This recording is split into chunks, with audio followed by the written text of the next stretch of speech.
Welcome to C60 Health Connections, where we meet with leading experts in the health and wellness space. On today's show, we are going to discuss women's health, hormones, and everything women over the age of 35 need to know today. If you are a female and you've been struggling with weight gain, insomnia, or fatigue, your hormones may be talking to you. And my guest today can help you uncover the mystery of the messages your body may be sending to you.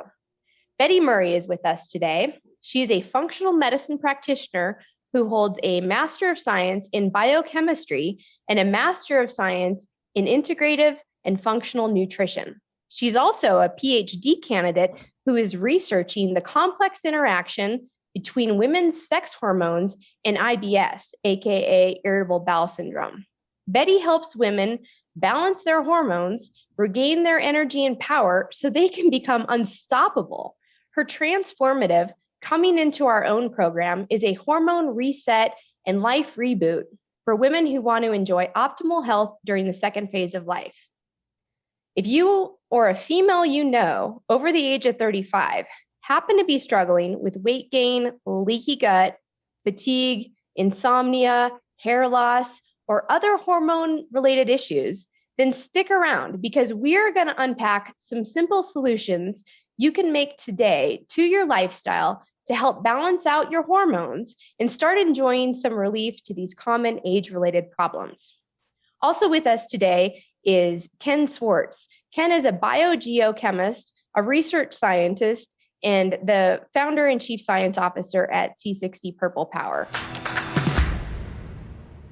My name is Jessica McNaughton. I am the chief operating officer at C60 Purple Power. I'm a business executive with years of experience in corporate America.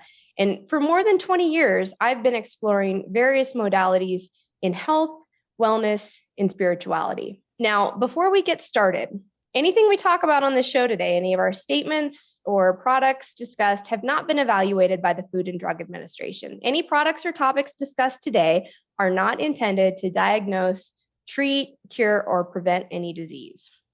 All right, let's get started. Betty, so good to see you. Ken, thank you for joining me. I'm honored to be chatting here with both of you today.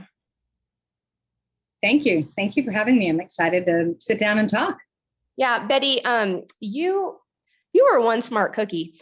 Your resume is just chock full of, incredible achievements throughout your career. And when you and I had a chance to connect recently, I was blown away by the information that you shared with me. And I'm so excited to have this conversation today because it's going to be helpful to so many women. So before we get started, is there anything else you'd like to share with our audience that I might have left out regarding your background? Let's see. I'm an avid cyclist. I have a wonderful, loving husband and two very spoiled dogs. You're a dog mama. I love it. It's cool. And an athlete. I love it. Okay. So let's just dive right into this.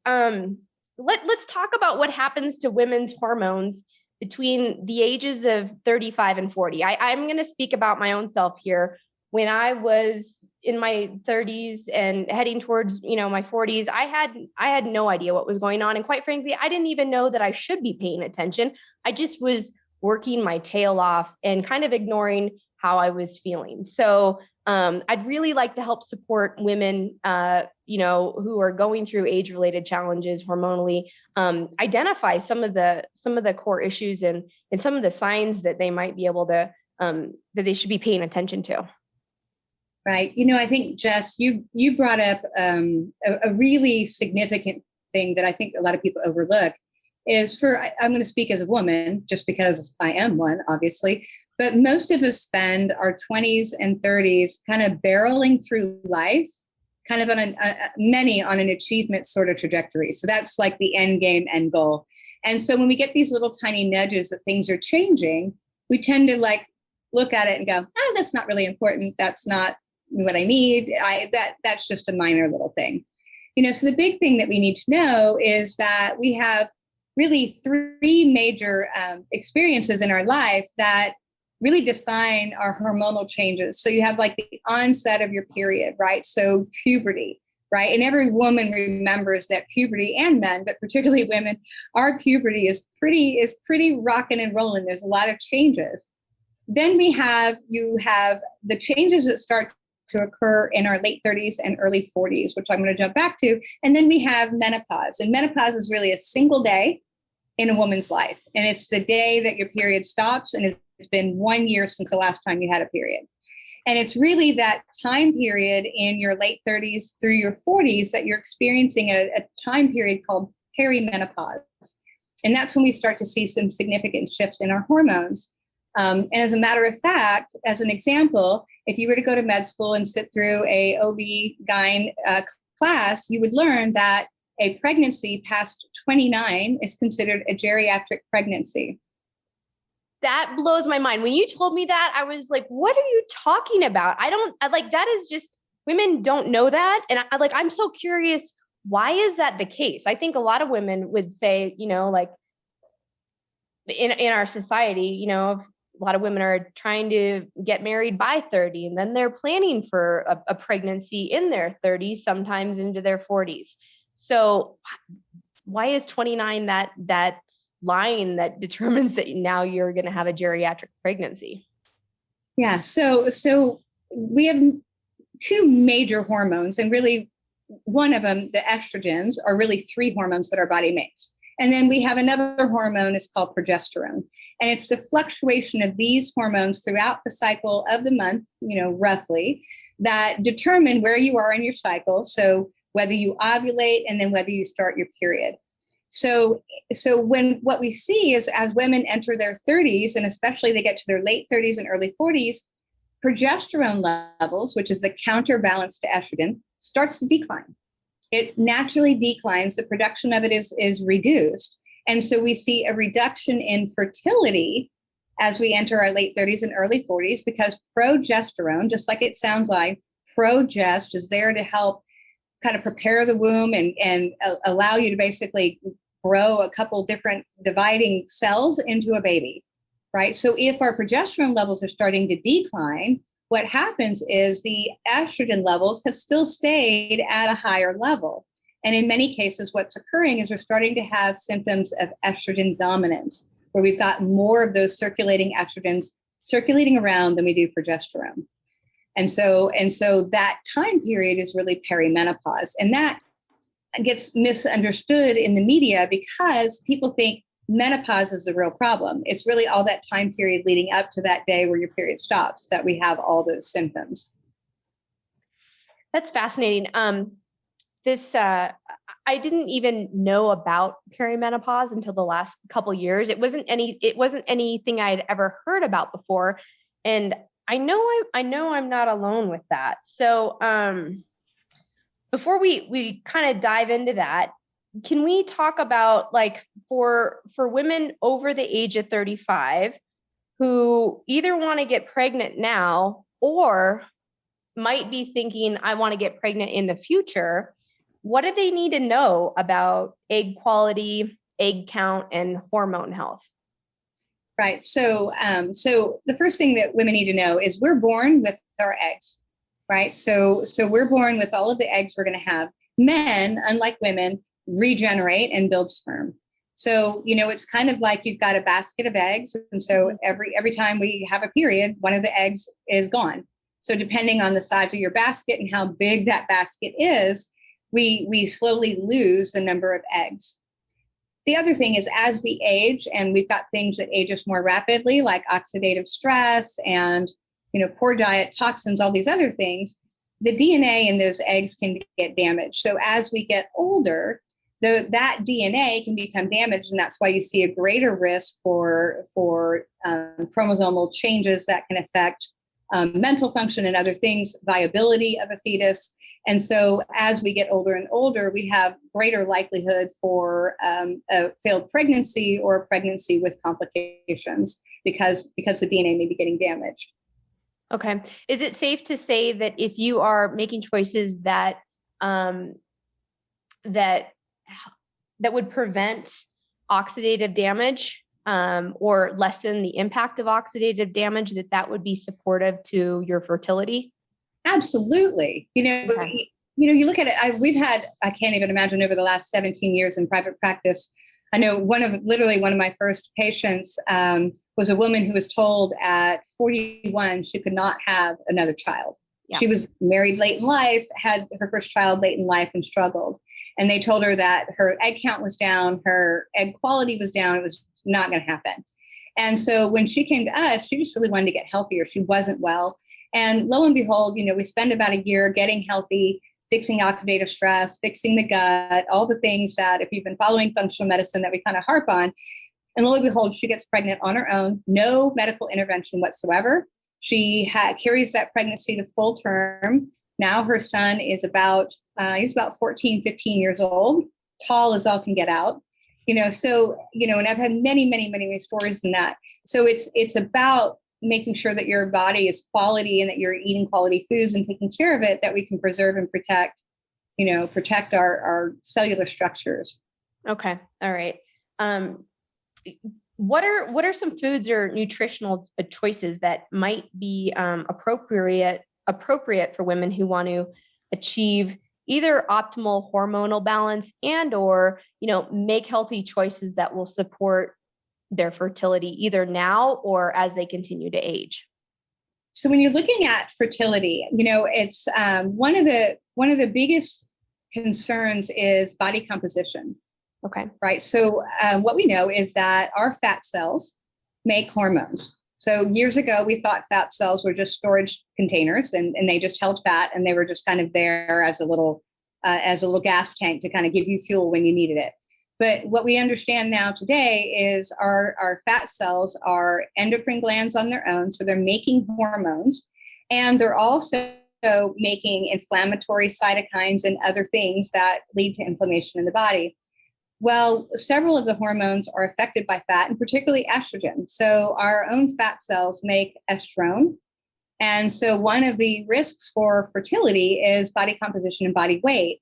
So if I have excess body weight, I have a greater likelihood for infertility and or complications with my pregnancy. There's also hormonal imbalances that are somewhat genetic in nature and often inherited. Things like polycystic ovarian syndrome, which we can probably talk about, that affects body composition, insulin sensitivity, and fertility. But we have a whole nother category of PCOS called pseudo PCOS, which is a diet and lifestyle induced imbalance that forces the body into a greater estrogen dominance that kind of makes that hormonal imbalance that I was talking about greater. Okay. Let's define what, how much fat is too much. So are we talking somebody who is, 5 to 10 pounds, 20 pounds overweight? Is it 50 pounds overweight? At what point would carrying extra weight, be a detriment to your fertility? So I'm going to set PCOS aside because that's got a lot of just hormonal composition issues that we can cover. But when we're looking at general weight gain, it's different by person. So often you have to kind of look at the individual and say, okay, where's their hormones? Where are they in age? What are the other lifestyle factors? What is your diet like? Are you eating a standard American diet? Are you eating healthy, whole foods, organic? So when we look at body weight, I can't say that there's one, okay, if you're over 30 pounds overweight, you're going to have a problem. But definitely as the weight goes up, the concerns go up. Okay. And especially when we look at it in comparison to your height weight ratio and your lean body mass relative to your body fat mass. Mm-hmm. Okay. So I guess it would be safe to say that if you are interested in getting pregnant later in life, it would also be good for you to start working on managing healthy weight. Is that accurate? Absolutely. Okay. Absolutely. All right.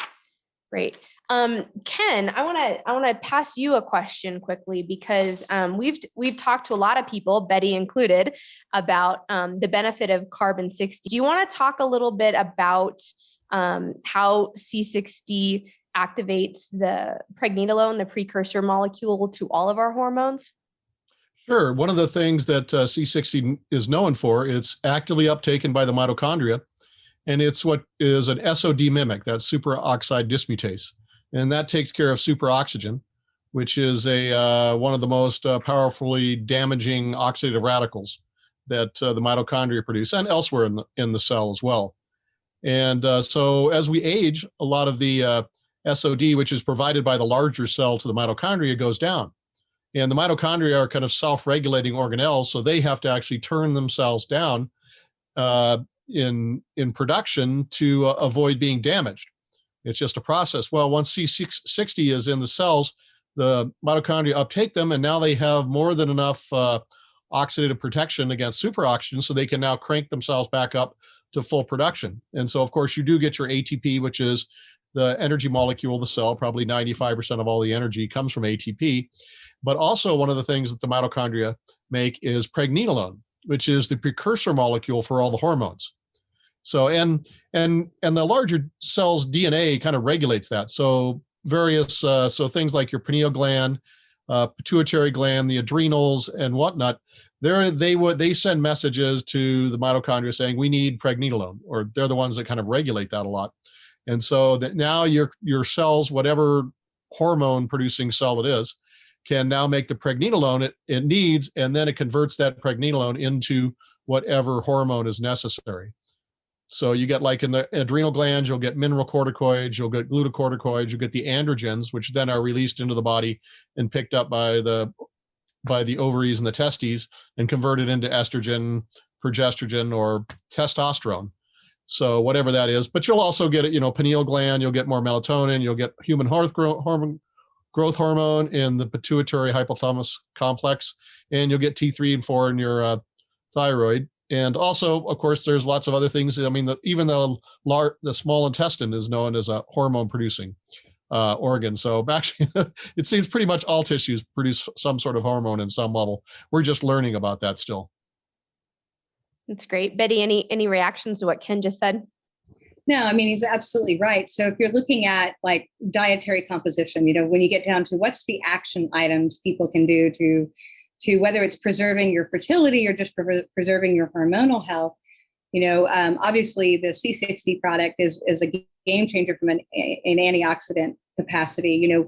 I would say in the nutritional field for years, it was like, eat your fruit and vegetables so you can get more antioxidants, right? And your ORAC score, right? What's your ORAC score on this particular set of antioxidants? And so obviously we can eat a diet that's rich in your green leafy vegetables, bright colored fruits and vegetables, organic, and do that. But, where the rubber hits the road is at the cell itself, whether it can actually, utilize those nutrients appropriately. And one of the reasons why I love the C60 product is it sort of supersedes and leaps over all of that.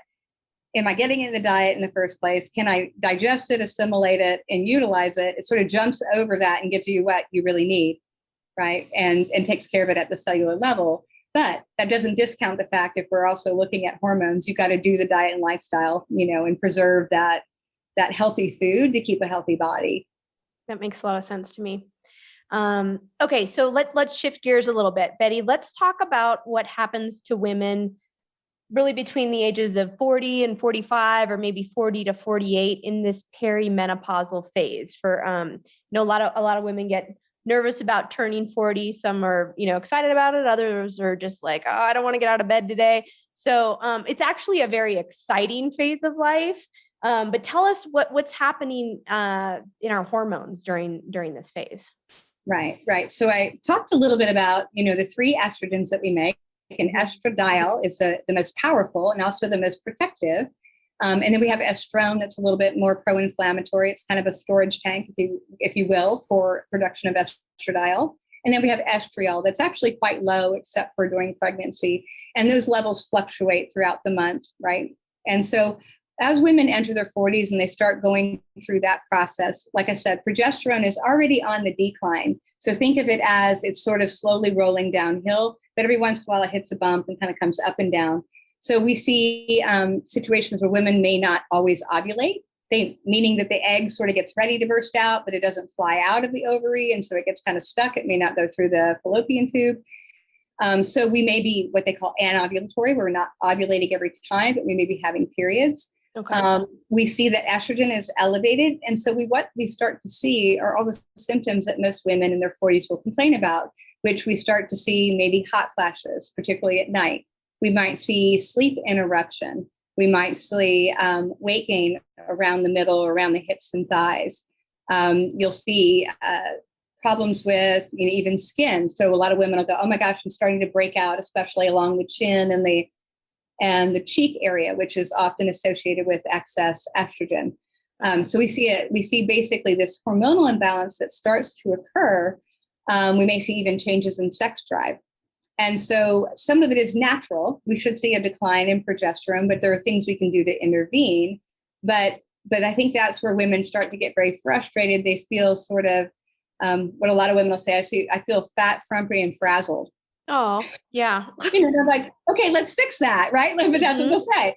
The other thing, and I sort of, you and I talked earlier about it, is we got to remember that our hormones are a symphony, right? So we'll call the sex hormones the wind, part of it. So it's the clarinet, the oboe, but our adrenals are the percussion. So they set the pace, how loud, how fast we play. So if I have been burning the candle at both ends on the achievement wagon or just handling life, my adrenals have taken a major shot, right? And so if my adrenals are dysregulated and the hypothalamus and the pituitary, which are two glands in the body, one's the director, one's the conductor, and they sort of take in information and tell the body what to do, how much of each hormone do I need to make.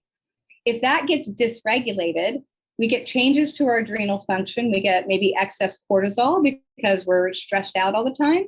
And we may get changes in things like adrenaline, or we might get cortisol that's too high at the wrong time of day. All of those things start to occur. You got to remember that the thyroid is then going to change, because the most primary thing to the body is, am I under stress? Am I safe? Is there food available? So when the adrenals are out there kind of doing their crazy sort of jazz sort of percussion, the thyroid starts to downregulate. You'll see changes in T3 level, which is the active thyroid hormone. So a lot of times women will experience weight gain. They keep going to the doctor and going, I think my thyroid's messed up. And they'll look at it and they'll probably only test TSH, which is a whole nother conversation gets spent around thyroid. But they don't even look at the active hormone, but they look at what the pituitary makes. It says you look fine, not looking at the adrenal function, what's really happening. And metabolized cortisol and even free cortisol can intervene, particularly metabolized cortisol that's going down the wrong pathways can block some of that thyroid. Then your sex hormones, the wind section, is a luxury. So your body is going to look at the stress that you have and everything that's going on and your lack of sleep and your poor diet. And it's going to go, you know what? I don't need to really keep my hormones, my sex hormones rocking and rolling. We don't need to worry about libido and procreation because I'm not safe on the Serengeti. So you see sex hormones that start to shift and start to go down, particularly progesterone, because progesterone doesn't get stolen to make cortisol, but we'll get a preferential movement to make cortisol because the body is responding to stress first. So a lot of women that go through even infertility problems, it's a stress problem. Wow. So, and then you get into your 40s and now we've got this, it's been chronic, we've got chronicity. So you get all these symptoms that women start doing like pieces to, and they're not getting the answer. That's fascinating. So what is the solution? What would you recommend for women in their 40s who've got this, let's call it a chronic stress issue? Their adrenals are shot. They've been workaholics. They've been on the success train. They finally achieved what they sought to achieve. They got far enough in their career, and now they're like, hey, maybe I'd like to either have a family, but at a minimum, I want to have balanced, healthy hormones. What's the first step that people should take, and what should they pay attention to? Right. So I start with the basics because, at the end of the day, we can do a lot of fancy things with supplementation, even medications and other things. But if I don't have the basics in line, I'm not going to get very far. So the basics are things like protect your sleep. So in my hormone reset program, one of the key requirements is we have to protect and preserve and improve our sleep quality and the length of sleep. I was one of those people that I was like, hey, I work great with 4 to 5 hours of sleep. I can function. I hear ya. And I was like, I'm getting stuff done, and then I hit my mid 40s and I'm like, I'm not getting stuff done anymore. So sleep is something that is required, and we're starting to understand that it's by far more impactful across all disease states. Okay. And so, fundamental is getting sleep under control. And that's everything from your environment, what's your room like, what's the body temperature like, what's the air temperature in the room, dark room, all the way down to like your ritual before you go to bed. So you can kind of wind down and sort of unlock the relaxation reset sort of phase of your body. Because most of us, get to bed with our hair on fire, and then we start to-do listing while we're laying there and we can't get to sleep. Yep. Or we're so exhausted, we fall asleep and then we can't stay there.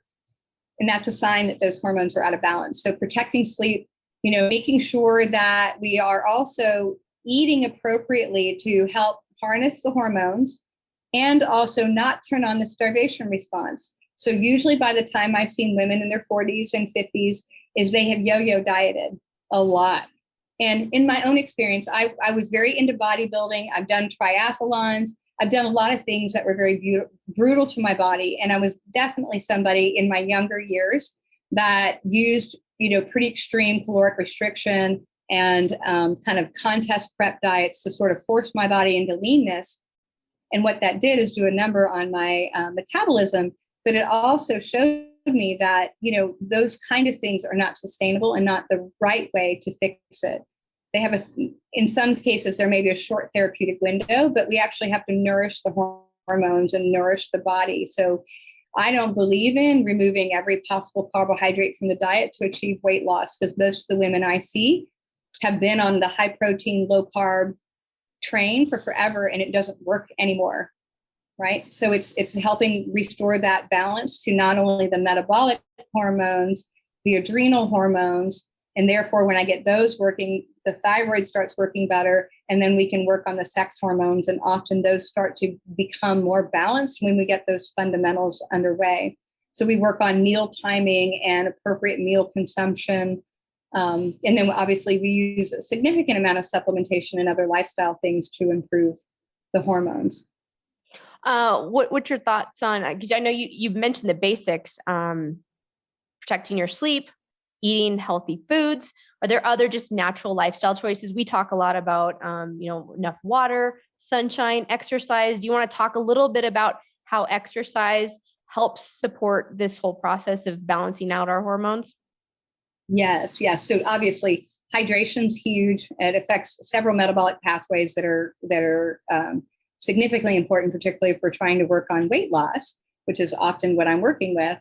And then, some of the stuff that people don't really connect with is actually being outside in nature, in the sun, grounding, experiencing life, slowing down. The other thing is most people use exercise as the greatest form of punishment. Get on the treadmill, the Peloton, because of what I did last night, or I've been a bad girl or bad boy and I've got to pay for it. And I would say I spent, especially my 20s, probably thinking that it was not out of a sense of joy. It was out of a sense of either obligation, requirement, or brutality. And so I work a lot with,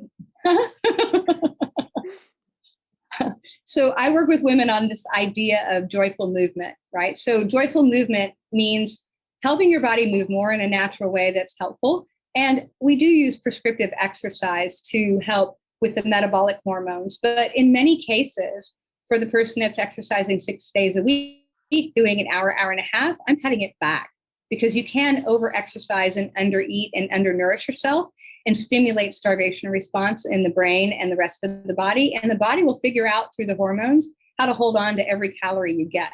It's not calories in, calories out. I think we have fully debunked that mystery and misinformation. So a lot of it is also being kinder and gentler to the body. One of the other areas I spend a lot of time with the women I work with is embracing our femininity.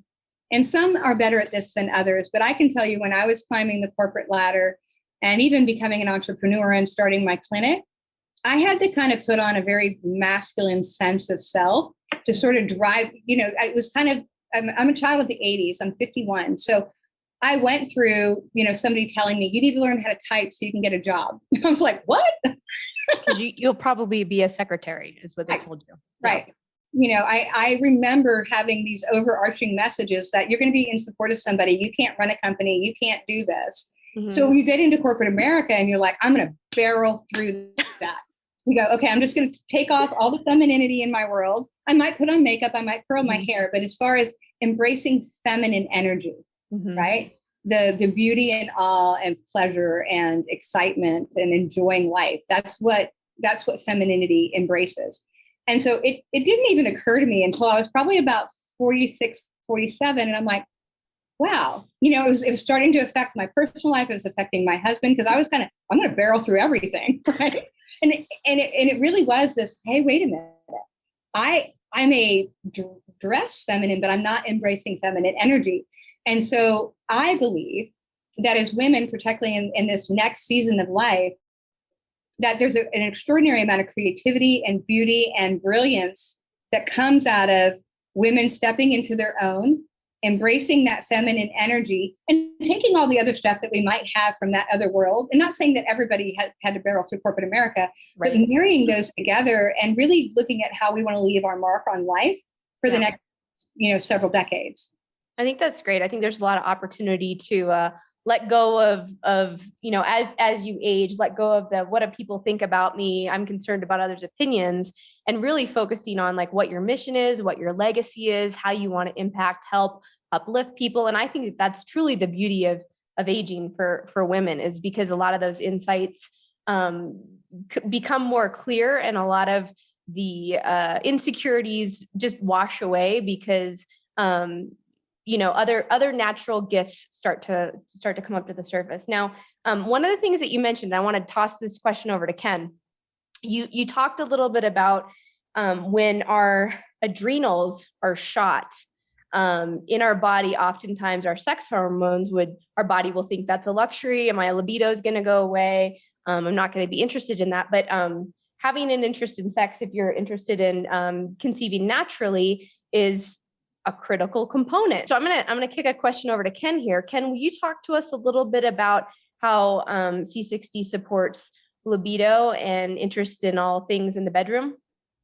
Well, I think that's part of it's part of certainly the increase in pregnenolone, because there's two things. Of course, once you have the ATP back up in your cells, now they can do all the work they need to do. And they're just, a lot of times, if your cells have had low ATP for a while, they're full of vesicles with junk. They got proteins that aren't made correctly, and it just takes a lot of repair.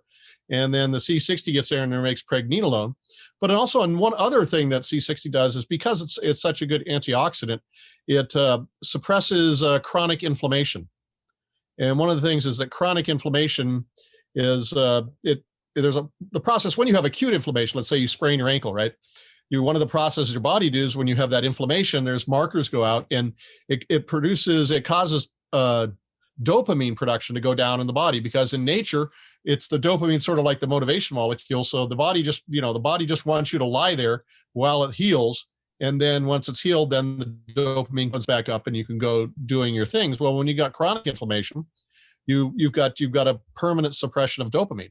And so once you get rid of that chronic inflammation, then your dopamine levels go up. And that's kind of the motivation molecule. That's what gets you up in the bed in the morning. So you get an increase in pregnenolone, which then goes down into androgens. But you also get the dopamine increase, which is sort of your motivation to go do things. And sex can be one of those things. Let's shift gears, Betty. I want to talk about menopause. Now, one of the things that you said earlier that was really surprising to me was that you said menopause is just one day. I thought menopause was like a process, and I think I probably was getting it confused with peri-menopause, which is the process leading up to menopause. And what I heard you say was it's the day that you stop having your period, but it's a full year after the day that you stop having your period. And then at the end of that year, that's when you know you've gone through menopause. Did I say that accurately, or do we need to make some changes to my understanding? That's it? Okay. So what's the typical age range? And I know, again, everyone is unique. Everyone's bodies are unique. Every woman gets different amount of cells, or not cells, but eggs. And everyone starts menstruating at different ages. So everyone's process is going to be different. But what's the typical age range for menopause? So the average age in the US for menopause is 52. Okay. Right. So that's 1 year from your last period. Now the range can be anywhere from your late 40s. So I went through menopause right around 49, all the way up to 55, 56. I have a woman right now who's 56 years old that keeps asking, when's it going to end? But so here's some things to think about. At the turn of the century, 1900, the average lifespan was 57 years. Okay. So the average person lived 6 more years than I am right now. And so did it matter that your hormones as a woman took a cliff dive at 52, right? Probably didn't matter a lot. You weren't going to be around a long time. But now our longevity through sanitation, medical advancements, health, and everything else that we've done, we have an average lifespan in the US to like 85. Right. So our hormone lifespan has not matched our long-term lifespan. I think if we fast forward 100,000 years from now, we will probably go through menopause at a later time. So, we go through it on average in our 50s, but it can be either below or above that. Okay. So, what type of impact does menopause have on women? What do most women go through? And I'm asking you this question specifically, not for women who have gone through it, but for women who have not gone through it, who want to know what to expect. All right. So most of the time, I've talked about a few of them. So often women start to experience weight gain around then the hips, the thighs, as the hormones start to shift. And you may experience things like hot flashes, right? So hot flashes usually starting in the middle of the night, where you wake up in the middle of the night, you're sweaty all over, and it feels kind of like somebody turned on a heater from the inside out. You also experience things like dry skin, dry hair, hair loss. You'll also experience obviously a loss in maybe libido as the hormones shift.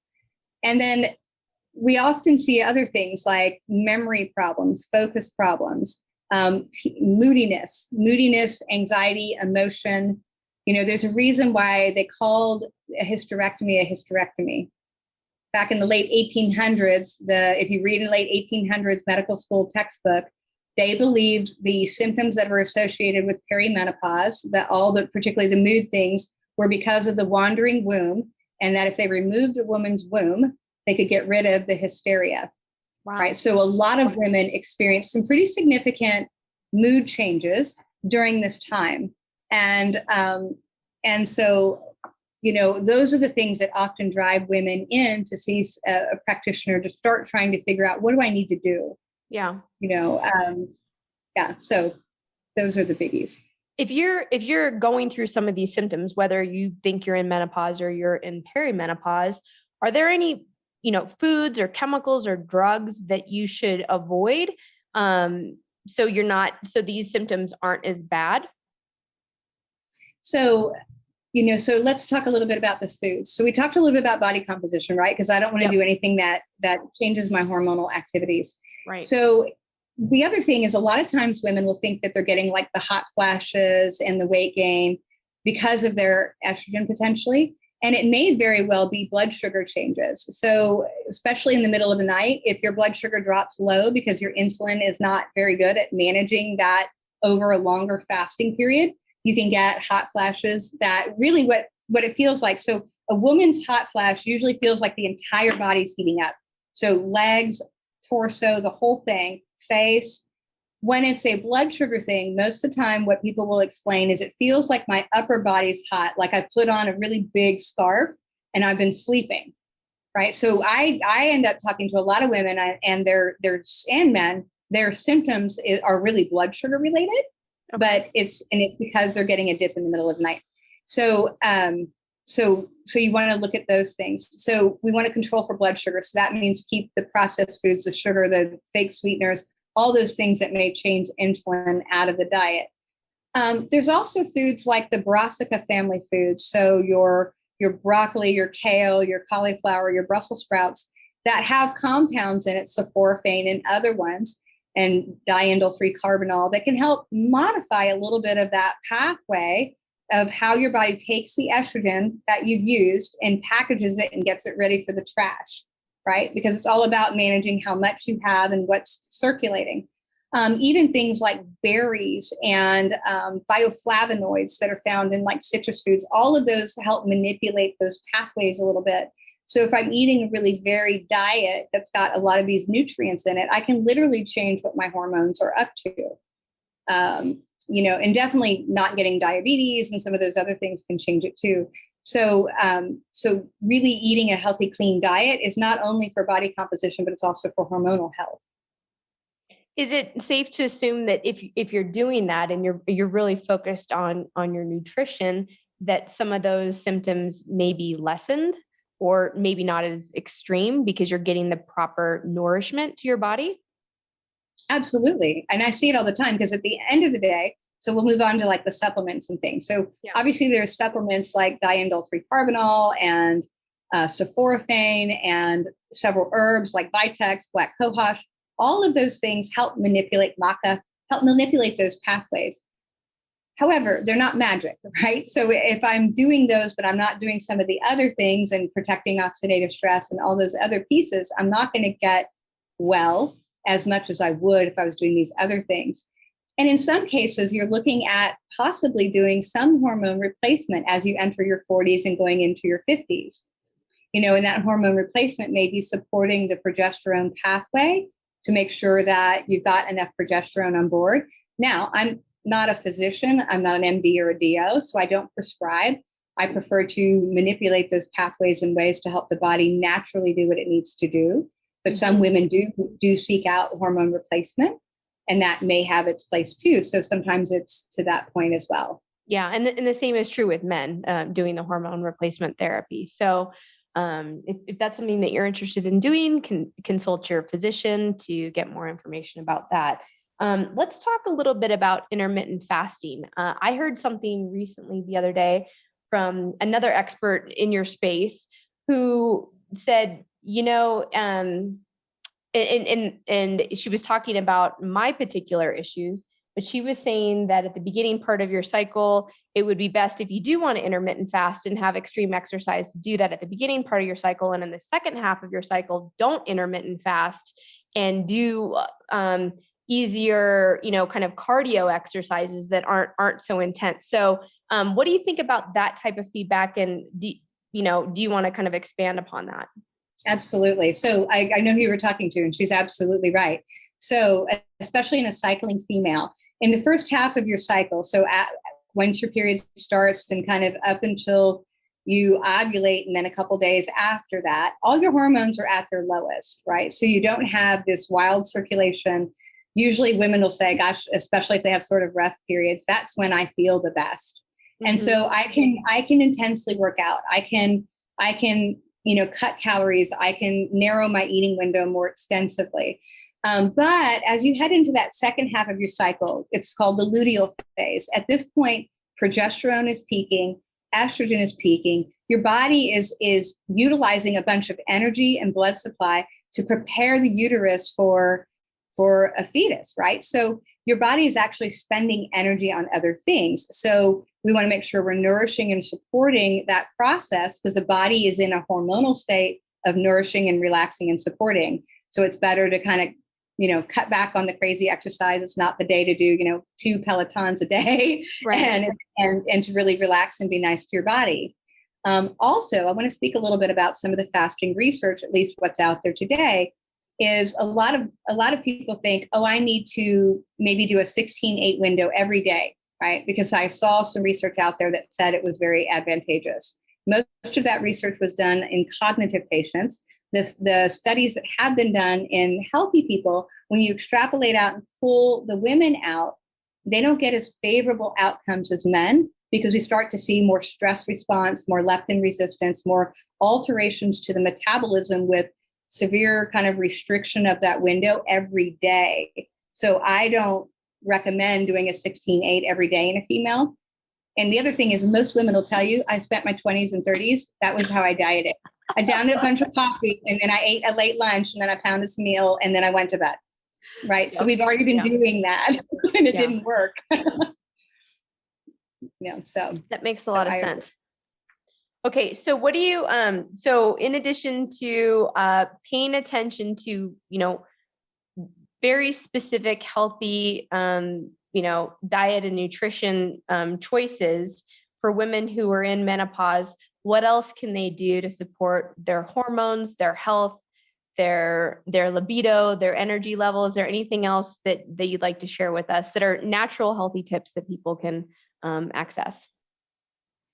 So we've talked a lot about the kind of esoteric things. One of the other things that I have found to be very beneficial for women is if they will, do the dietary recommendations of alternate day fasting or 5-2 fasting, and also embracing the more fun aspects of her life. So we talked about the femininity, and then the other side of it is the embracing fun, right? So if I'm turning on the feminine side of my body and exploring that, the other part is to actually find joy again, because most women, we spend a lot of our life just caring for others.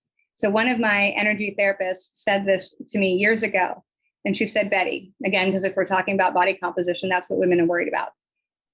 If we're spending all of our energy outward, right? So we're spending all of our energy supporting of others.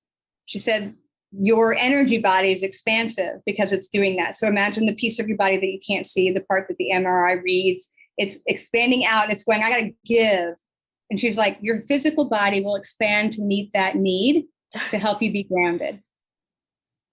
And you go, wow, okay. And you really start thinking about it. And it's so the other part of it is we're embracing fun, and we're also embracing self-care, right? So we have to also embrace that. We have to put that, and we all say it, but we have to actually do it, which is put that oxygen mask on first and start putting ourselves on that list and really actually honoring that, because at some point you can only give if you have the energy to give and you don't conserve it. So that embracing the fun and also embracing the self-care portion and bringing that energy back in is hugely important. I love that. Find the joy, more fun, more self-care. I love it. All right. Ken, do you have anything else you want to add to this conversation about women's hormone health at all ages? I don't have the expertise in that, though. It was really interesting about the intermittent fasting. I've known there's quite a difference between men and women in intermittent fasting. Being a guy, of course, I have the benefits of intermittent fasting are a little bit better, but we don't have that hormonal cycle every month, so it's a completely different thing. So I'll just leave it to the experts to talk about that. That's cool. I want to shift gears one more time and talk a little bit about gut health. You guys both know a lot about gut health. Betty, I'm curious how gut health impacts women's hormone health. Okay. Wow. So we're going to get into my dissertation topic. So, definitely, if we look at, if we look at IBS, women are 4 times more likely to be diagnosed with IBS over their lifetime than men. And why is that? If you look at the research, some of it is, some of it we may think is cultural. Women may seek help before men. But here's some of the other stats that I think are interesting, which is why I started focusing on it, is when we look at women, when women are in reproductive age, right, we see usually IBS symptoms start to uptick in our 20s when we've hit hormonal peak. And oddly enough, once we go through menopause, we hit our 50s and 60s, the incident drops dramatically. Right. So IBS, the most common diagnosis of digestive disorder, is significantly decreased in young girls and decreased in women who have gone through menopause, which started leading me to question what the hormones were doing and if there was an interaction with the hormones. So the first thing to know is we have our estrogens, our body uses them appropriately. They get taken to the liver and they have to go through a multi-step process. And if you think of this process, it's not like I used to think of the biotransformation of the detox process before I went through school, that it was this process of like breaking something down. Like I'm going to throw this chair away, so I'm going to rip its legs off and start to break it apart. That's not really what's happening. I like to think of it more as we're wrapping wrappers around it. So I get my broken down used estrogen and I need to wrap a hydroxy wrapper around it. So I'm going to take a white tissue and wrap it around it. I need to methylate it. So I need to wrap a purple tissue around it. then I've got to pass it to one of two trash cans, a transsulfuration trash can or a glucuronidation trash can. The transsulfuration one is a big dumpster. The other one's a small office trash can. Now, the important part in our gut is all of that is happening in the liver. It flows out of the liver in the bile, gets bound in the stool along with fiber. And so it requires a decent working gut to get out. So if I'm constipated, I may be recirculating those estrogens because I'm not moving my bowels. And what we've found since we've done the Human Genome Project and then the subsequent microbiome project is there's a significant portion of bacteria in the gut that produce byproducts, many of which we don't understand. But one of them is a thing called beta-glucuronidase. And beta-glucuronidase takes that wrapper, that final glucuronidase wrapper. So think of that as the office trash can that I need to throw some of my estrogen in. And it basically takes that trash can and dumps it upside down. So your bacteria make something that then unwraps your estrogen and allows it to be recirculated through the body through hepatic or liver recirculation. So literally how we digest our food and how our microbiome is composed and what they do determines significantly how our estrogens are being managed. This is an area that has a lot of opportunity for review. And so, when we look at gut health, we need to look at not only am I digesting and assimilating and absorbing my nutrients properly, but am I getting the toxins that are supposed to be exiting the body out?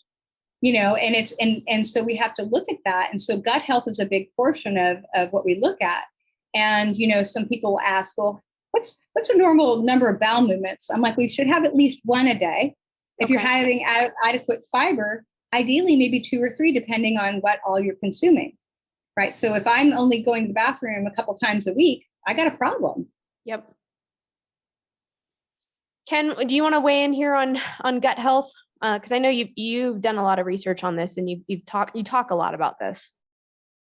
Well, one of the things I talk about is C60 is an antioxidant. Sure, it's a great one, but it can't replace good nutrition. And one of the keys, I think, is I also talk about is eating organic, because if you're consuming virtually all the grains in America are full of glyphosates and the adjuvants that go with it.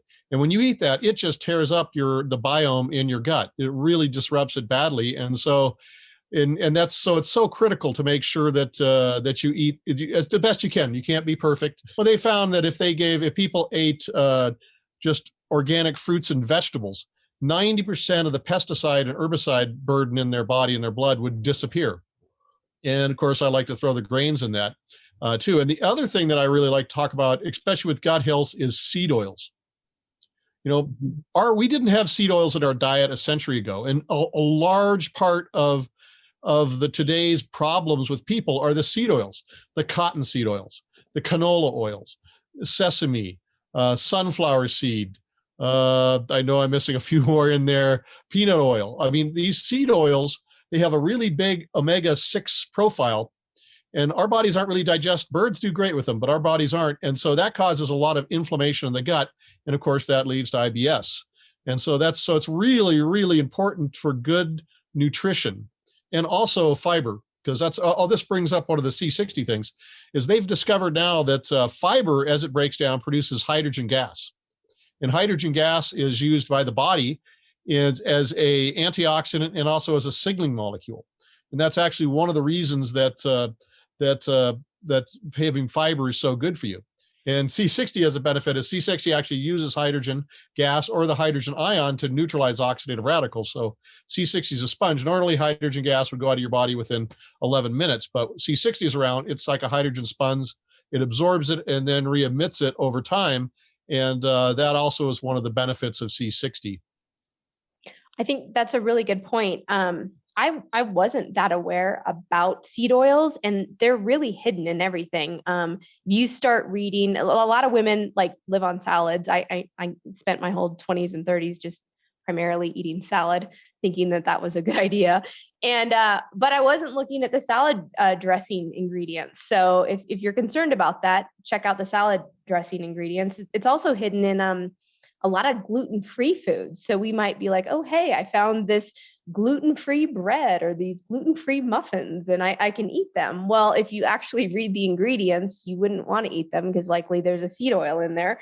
Also, if you're a big fan of Mexican food, I am, chips are often fried in corn chips, and taco shells are often fried in some sort of seed oil. And so they're hidden in lots of places, usually in the stuff that's really delicious and processed.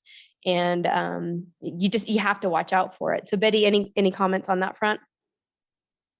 Oh, absolutely. Even if you're looking at some of the organic, brands out there that'll say, your olive oil vinaigrette, and you flip it over, olive oil is like the last ingredient, and it's all soy oil or corn oil. The other thing to think about is those omega-6 fats. Our body needs healthy fats. So we need healthy omega-3s, which we can only get in the diet. We cannot manufacture those. We can make omega-6s. So whatever the body needs, it can make. And, we have your omega-9s, which are at least null, if not healthy. And then you've got your saturated fats, hopefully from grass-fed animals and wild caught, and then things like coconut. But whatever I'm consuming is what the body uses to make the cell membrane, right? So the cell membrane needs to be nice and fluid, and it needs to allow diffusion, to allow good communication. So if I'm eating a bunch of seed oils and a bunch of trans fats, that's what our body makes our cell membranes and mitochondrial membranes out of. And it becomes less able to transmit information, less able to communicate. And then it becomes, stiffer. And then we see all the diseases of aging. So one of the most powerful things we can do is make a powerful choice and eat appropriate foods that we were designed to eat and take out those horrible seed oils. And then I'm sure, I can't even imagine, I haven't looked for the studies, but I can only imagine how much glyphosate is in your average soy and canola and corn oil. Yeah, it's probably pretty extreme. So that's a whole nother show. We're gonna have to plan a whole nother time to talk about that. But this has been a really fascinating conversation, Betty. I really appreciate your time, yours and your time, Ken, as well. Now, I know you have a special program. I mentioned it at the beginning, to help women balance their hormones, lose weight, get better sleep, and really reclaim their energy. So I want you to talk a little bit about how women can get in touch with you and get the support that they deserve. And I'd also love for you to talk briefly about, I know you have a free quiz that all of our listeners can partake in to find out if they are estrogen dominant. So first things first, again, can you just recap and remind us, what does it mean if you're estrogen dominant? Yeah, so if you're estrogen dominant, most women are going to be in that state in their late 30s, moving into their 40s until they go through menopause. And that's when your estrogen is higher than progesterone in a relative ratio, particularly that second half of your cycle when you tend to get the symptoms that are significantly worse. And so for most women, that's where we start to see the uptick in all the symptoms that we often called menopausal symptoms. And so that's what estrogen dominant really is. Okay. So if they want to take a quiz and find out if they are estrogen dominant, you can go to www.bettymurray, it's BETTYMURRAY.com, bettymurray.com /comprehensive-hormone-quiz. And we will put the link to this quiz in the show notes below, so you guys will have access to that. Betty, how else can people get in touch with you and learn more about your awesome program? So obviously you can go to my website, bettymurray.com. You can also follow me on Instagram and Facebook. It's bettymurray.phd on both of those. And I post information. We run challenges all the time. And I do have the Hormone Reset program, which is a 16-week program to really help women sort of over this and sort of reset these hormones, so they can stop yo-yo dieting and get their brain back, their mojo, and their body composition. That's awesome. Thank you so much. Ken, any final parting words of wisdom for us? Well, I really enjoyed this show, and I learned a lot of things, because it's not a focus that I'm really on, but it's good to know these other things. I learned so much too, Betty. Thank you so much for your time today. I think this was phenomenal. And I know you're going to help a lot of women. I know you already do help a lot of women.